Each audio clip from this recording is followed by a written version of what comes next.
when you are expressing to your students or children in your home this inquisitive nature, this desire to read and to cut through what is the false from the truth, I think that's really important that we model for our children.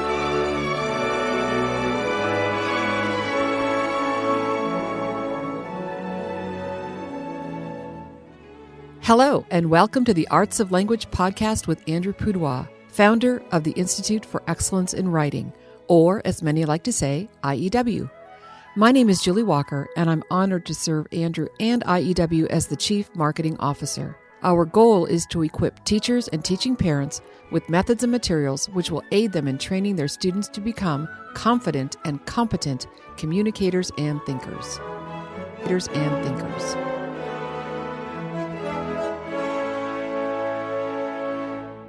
So, Andrew, this year is starting to come to a close. That does happen with almost every year so far, at least in my experience. And what does that mean for us? Well, for us, that means that we've spent this entire year kind of a thread of thinking, talking about the value of thinking, how to teach thinking. We've even talked about how AI is a technology that's atrophying the skill of thinking in some of our podcasts. So today, I thought it well and good for us to talk about this idea of critical thinking. Oh, so we're moving up from a thread to a rope here. This is serious business. This is serious business. And I just know that when I go to a school conference or a teacher supply store, I will see workbooks on teaching critical thinking. And I think, what do they do? I was at a conference once, and there was a booth that was selling one book, one product. And I believe the title was something like Teaching Critical Thinking Through Writing. Oh, nice. Okay. And so I asked the person standing there, how would you define critical thinking? She had no answer. She just stood there and looked at me for about 20 seconds and says, I'll have to think about that. Like, you're selling a book on it. You should have some definitions here to go with your titles. But... Exactly. Well, we should start there. And because this is such an important topic, we brought in an expert to have a conversation with us. And of course, this is our own very dear Jennifer Mauser, who works for us at IEW. Yes. So welcome to our podcast, Jennifer. Thank you so much. I'm really glad to be here, Julie. And it's so nice to actually have you here in the podcast studio. Indeed. I'm really excited to be here. We've done this once or twice before. So let's just start with that question that Andrew asked that author. Well, some people might not know who Jennifer is. We should start there. So she should give just the tiniest little bit of background about what she does for how she found us, what she does for us, and why she loves us so much. And we'll put a link in the show notes to her page. And then once that's done, then we can hit her with hard questions. Oh, dear. Okay. Well, let's start with the easy ones. I became aware of IEW when I was a very young homeschooling mama. So my avenues to IEW was through the homeschooling world. And of course, I became one of those fangirls for Andrew and kind of followed him around on the circuit for a while when he was giving his presentations. And I was fortunate enough to be asked at one point to help out in the booths. So I came to it that way, was hired on as a 911 team member back in, I believe, 2016, and contributed to the blog. I want to talk about 911. We used to have a team that we call 911ers. And this was a group primarily of homeschool moms, or maybe homeschool mom emeritus, maybe they were all done homeschooling, that if we got those long questions like, help, I'm homeschooling, I have no idea what to do, we would say, please hold, and we'd transfer them to our 911 team. But we no longer have a 911 team. We just have a fuller, richer customer service team. Right. Of which you are now a full, rich part. Yes, I enjoy being a full, rich part of that full, rich team. I now serve as an educational consultant in the schools department and really enjoy connecting with schools, administrators, and teachers and helping them find solutions for their students so they can become competent and confident communicators and thinkers. And we've had many conversations about dyslexia and learning challenges, and you have some special training in that area as well. I do. I have a master certification with the Barton Reading and Spelling Program, and I work with students that have impacts in dyslexia and dysgraphia and dyscalculia. And I recently also completed a certification with evidence-based literacy instruction. Great. And I have been known to send you emails from parents with kids who have one or more of those things, and you always take care of it so nicely for me. So, well, thank you. I try. Thank you. All right, but we're here to talk about critical thinking, which I will be totally honest, I don't like the term. Why? Well, it's kind of because nobody knows what it means, or everybody has their own little definition. And I get irritated when words don't mean what they should, like, for example, progressive. You would think if something was progressive, there would be progress associated with it, but certainly progressive and education do not seem to be showing much progress, at least over the past several decades. And critical thinking gets bandied about a lot. A lot of people say, what do you want for your kids' education? Critical thinking. Mm-hmm. Well, what do you want? So how would you, Jennifer, define that critical thinking idiom?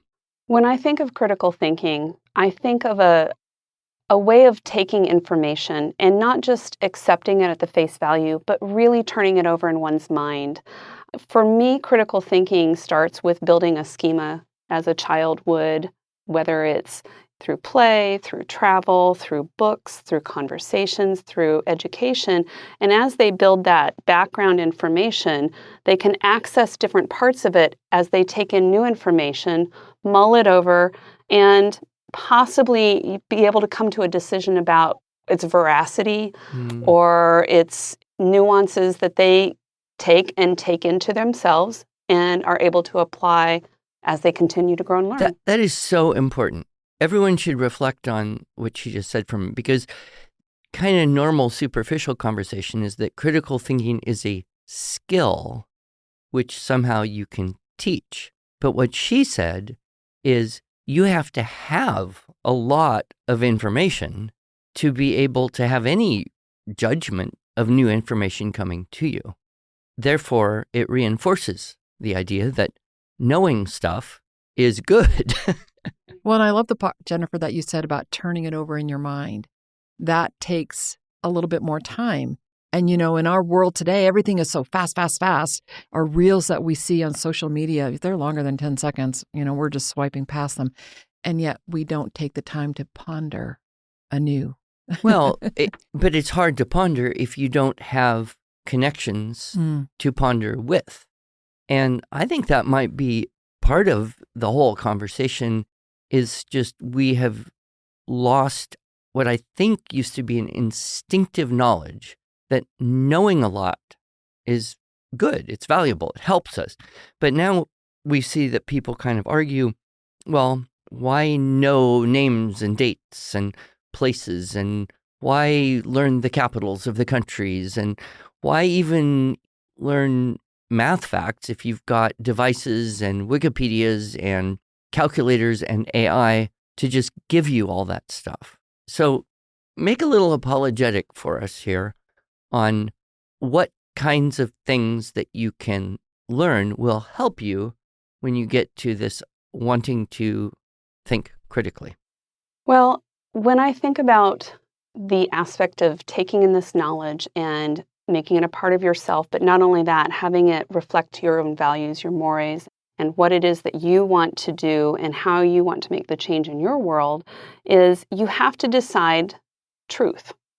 And truth is not something that we can get access to in a meme or in a 10-second video snippet, as Julie recommended or mentioned. It's really something that we first have to come to with, I think, a certain sense of humbleness, that we don't necessarily know everything. And just because we have an assumption that there's a truth, if you will, that we're willing to humble ourselves and become learners, active learners, no matter what stage of life. And children come at it with different wealth. A child that sits at home and doesn't have a whole lot of socioeconomic wealth is not going to be as exposed to experiences, to to trips, to activities. So how does that child get it versus a child whose parents maybe take them on trips and read to them all the time? There's a real challenge sometimes with just giving children access to be able to obtain some of this knowledge and take it into themselves. Yeah, I see 3 challenges here. One is that your typical 12-year-old believes everything they think. Right. And they believe that what they think is true. Whether it is or not, they believe it is. And obviously, not everything that every 12-year-old believes is true. And so that's kind of a tough thing if you're wanting to define the need for truth as a part of being able to do critical thinking. You do need that humility, and that's a very hard thing, especially to get middle schoolers. It's not their nature yet. And even, many older people don't have that idea that humility is important for learning. But then in this modern world where we so quickly redefine truth as our truth or my truth, that this relativism that has infected so much, certainly there are things that are subjective. My truth is that hot peppers are good for me and I like them and I should put them on food. But I know people for whom that is not true. Yeah. But I'm willing to admit that's an opinion. However, I think so many people now just want everything to be a matter of opinion, even history. How do we combat this with our kids, with our students? How do we cultivate this humility and willingness to acknowledge that everything we think may not be true? Modeling is one way. When you are expressing to your students or to your children in your home this inquisitive nature, this desire to read and to cut through what is the false from the truth and reflect on that and even comment out loud how maybe that has impacted your life and changed a perspective. Mm-hmm. I think that's really important that we model for our children. But not only that, I also think that we need to expose our children to a wide variety of experiences. And those experiences, I think, are encountered in, well, frankly, I think IEW has a wonderful way of sharing knowledge and information that students can take into themselves and learn about their world in a manner that causes them to have to think. Because if you think of it, writing is really this physical manifestation of a brain-based activity. We can't just turn over these thoughts in our heads when we read. And then, especially with the writing method, with the way we teach the keyword outline and the way IEW introduces this idea of what's the most important thing. These aspects that students come to in our writing units really go to a very large impact on critical thinking. And I love how it's encountered in such a non-threatening manner because of the incremental steps. Starting at Unit 1 and building through. And Unit 3, for example, reading the literature, even these small Aesop fables, we're taking this information and breaking it apart and asking ourselves questions. And maybe that's it. Really, it's the art of the question. I was speaking with someone earlier today about how doing an art, and we were talking about the relationship between music and writing, how that has the capacity to cultivate virtue. And when we don't pursue, excellence to the degree that our natural talent allows, we fail to cultivate the virtue as well as we could if we were to engage with it more fully and really pursue the excellence. And I think we've seen students we've known who really did become a bit more virtuous. But when we say virtue, well, what does that mean, right? It's a pretty big term. The 4 cardinal virtues are prudence, temperance, fortitude, and justice, or we could use the words judgment, moderation, courage, and justice. And that idea of the cardinal virtues, the cardinal means hinge. Everything hinges. So judgment, but in order to judge well, we get back to we have to know stuff. Right. So I think, Webster's idea that you learn something better by writing about it. And he had lots of stories about that. We work hard in this area and trying to find useful information and useful subjects for research and contemplation that aren't hotspots, right? It seems like everything is a hotspot now. It's hard to say anything about anything and not have someone who just, without even thinking, reacts. So how would you say that there's this relationship between judgment, contemplation, knowledge, and writing? What are some really practical ways that parents and teachers out there can just strengthen that? Okay, say those 4 words again, Andrew, and then I'm going to add the queen of virtues, which is humility. Because you mentioned that earlier, and I love that, to be able to approach something with humility. So what were those 4 things again? The relationship between right judgment or wisdom and knowing things and contemplation and writing. And add in humility with that, because we don't know it all. Yeah. So in 5 minutes, what No are pressure. what are some kind of just practical things that you have thought about or encountered that we could just leave people with? If they leave this saying, yes, I want better, all of that. Mm-hmm. In one word, I would say IEW, the process. Start with, but don't limit yourself. Look at IEW's, the structural models. Go through those. Unit 5, for example, is one of my favorites because it takes the pictures and the student is tasked with looking at these pictures and making determinations about these pictures by using the questions. So that student will ask himself, what is in the picture? Why is it there? What could have happened before? How did this situation happen? What is going to happen afterwards? And in the process of asking himself questions, he comes up with a composition that may or may not be necessarily narrative in style, but it's going to relate those series of events. And that's all part of the judgment. But added to even that, the writing, I would say also encounter literature. Whether you are a tiny child who's not reading or a child who struggles with reading, taking in audiobooks, listening to mom or teacher read, and then discussing that literature, because it's in the back and forth of this conversation about what's going on in literature that we actually add huge pins to our pinboard of knowledge that we can use to access other areas of content that we might not have even experienced yet. But it all goes into that repository that we can call upon later on as we're gaining more and more maturity, wisdom, knowledge, and accessing the information. You know, and this makes me think of the people who say, well, telling kids what to do and making them memorize a bunch of stuff and telling them what to write about and controlling everything is kind of the opposite of what we really want, which is imagination and creativity. I have some thoughts on that, but how would you respond to that criticism?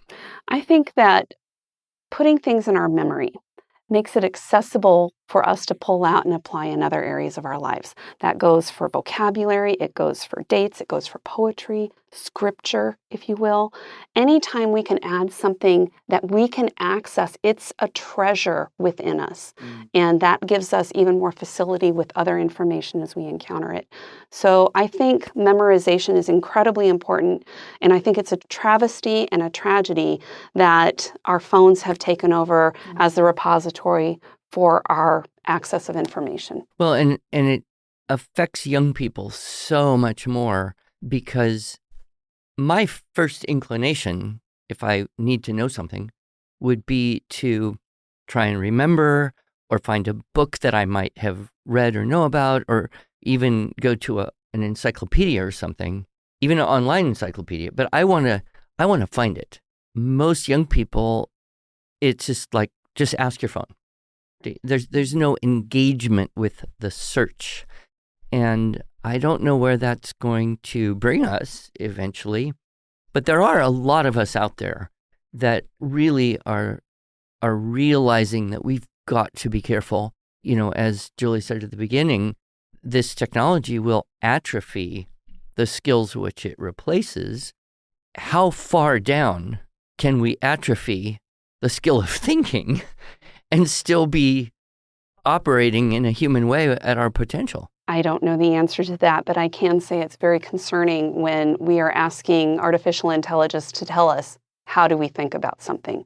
Analyze this. Right. That's a real scary thought. Yeah. Yeah. And if there's one thing we are clear that AI lacks is virtues such as judgment, such as prudence. I would argue such as a soul. It's soulless. Of course. Yeah. Okay, so I wrote down 4 takeaways. Okay. You ready? See if you can add to this, all right? Number 1, limit screens and technology. If we want to build critical thinking skills, limit screens and technology. Number 2, read good literature, either to yourself or to your children, or have your children read to you, but definitely read alouds, and see link in the show notes for some suggestions on some good literature. We have a book list. And then number 3 would be memorizing poems and maybe snippets of literature. I like what you said about the pegboard, Jennifer, and how we can just refer back to that if we've read it and we've memorized pieces of scripture. If we've memorized pieces of literature, I love that idea. I was watching a movie, it was actually Seabiscuit, where at the beginning the dad is sitting with the kids and he's having them quote from Charles Dickens and gives great accolades to his oldest son who's able to do it. But then he himself was able to finish the quote and everybody stands up and cheers. And I'm like, wow, that's amazing. Oh, fun. But yeah, we can't do that today. I don't know about that. And then, of course, number 4 is learn to write with IEW. Did I hit them all or do we have another point? I think you did, Julie. I think you did an admirable job. Well, it's obviously a conversation that really needs to continue. And I'm hopeful in that I think even people who aren't kind of in our world, they're not in the thinking about education the way we do, but there's a reaction against kind of the inhumanity of the cutting edge technology right now.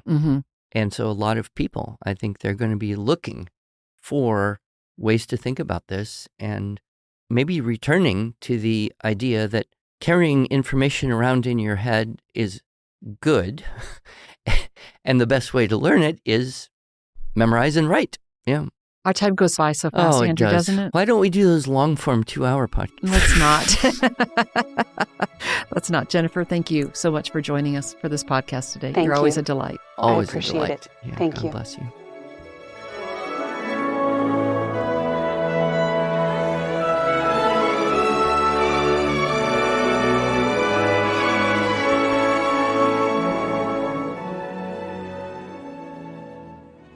Thanks so much for joining us. If you enjoyed this episode and want to hear more, please subscribe to our podcast in iTunes, Stitcher, or Spotify, or just visit us each week at iew.com/podcasts. Here you can also find show notes and relevant links from today's broadcast. One last thing, would you mind going to iTunes to rate and review our podcast? This really helps other smart, caring listeners like you find us. Thanks so much.